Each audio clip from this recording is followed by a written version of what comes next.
আসসালামু আলাইকুম রহমতুল্লাহি ওবরকাতুহু।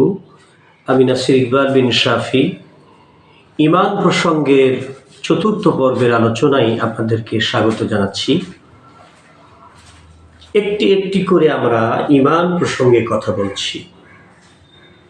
রসুল আকরাম সাল্লাল্লাহু আলাইহি সাল্লামকে জিজ্ঞেস করা হলো, ইয়া রাসূলুল্লাহ, ইয়া হাবিবাল্লাহ,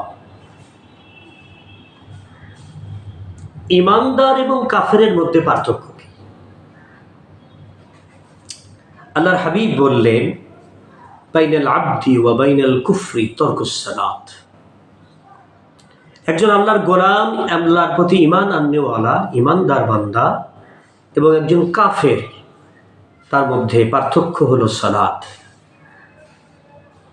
সালাতের মধ্যে সবচেয়ে গুরুত্বপূর্ণ সালাত হলো জুমার সালাত।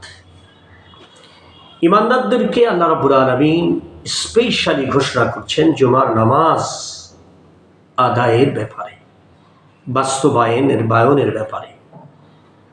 আল্লাহ রাব্বুল আলামিন সূরাতুল জুমার 9 নম্বর আয়াতের মধ্যে বর্ণনা করেছেন, ইয়া আইয়ুহাল্লাযীনা আমানু ইযা নুদিয়া লিস-সালাতি মিন ইয়াউমিল জুমআহ ফাসআউ ইলা যিকরিল্লাহি ওয়া যারুল বাই', যালিকুম খায়রুল লাকুম ইন কুনতুম তা'লামুন।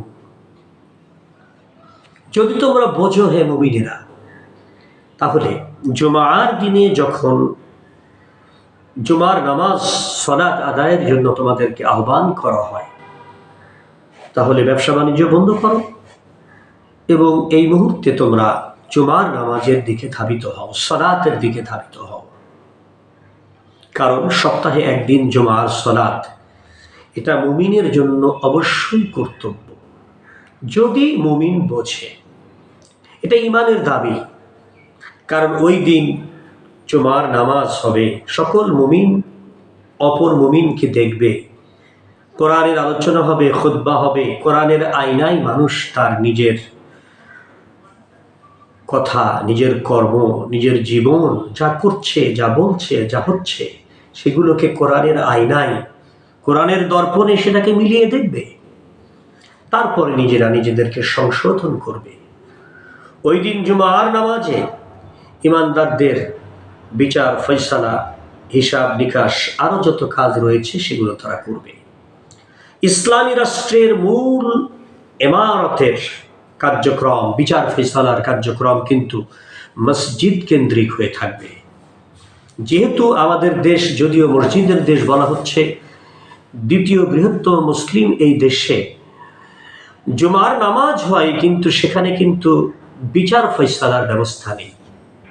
কিন্তু পৃথিবীর মুসলিম অধ্যুষিত অনেক দেশ আছে যেখানে এখনো ইসলামের কিছু কিছু আইন, কোরআনের বিধান আছে, সাব্যস্ত আছে, প্রতিষ্ঠিত আছে। জুডিশিয়াল ল, যেখানে কোরআনের বিধানগুলো কিছুটা হলেও মানা হয়, সেখানে জুমার নামাজের পরে জাস্টিস হিসাবে, বিচারক হিসাবে জুমার নামাজের খতিব কিন্তু বিভিন্ন শাস্তির রায় দিয়ে থাকেন। এজন্য ওই সমস্ত দেশগুলোতে ঈমানদাররা বছরের পর বছর, যুগের পর যুগ কোনো মামলা বা কোনো কেস, কোনো ঝামেলা নিয়ে কোনো অপরাধী ঝুলে থাকে না বছরের পর বছর। এক সপ্তাহের মধ্যে সকল ঈমানদারের কার্যক্রম, বিচার ফয়সালা হাল হয়ে যায়। রব্বুল আলামিনের দরবারে শুকরিয়া আদায় করছি আমরা যে আমাদের দেশটাও আস্তে আস্তে ইসলামী রাষ্ট্রের দিকে আগাচ্ছে। হয়তোবা এমন হবে কোনো একদিন মসজিদে মসজিদে বিচার ফয়সালার ব্যবস্থা হবে এবং কোনো কোর্ট কাচারি, আইন আদালত, বিচার ফয়সালা এক সপ্তাহের বেশি হালনাগাদ সময় লাগবে না। কোনো মার্ডার কেসের আসামি মার্ডার করেছে, যুগ যুগ ধরে সে স্বাধীনভাবে চলতে পারবে না।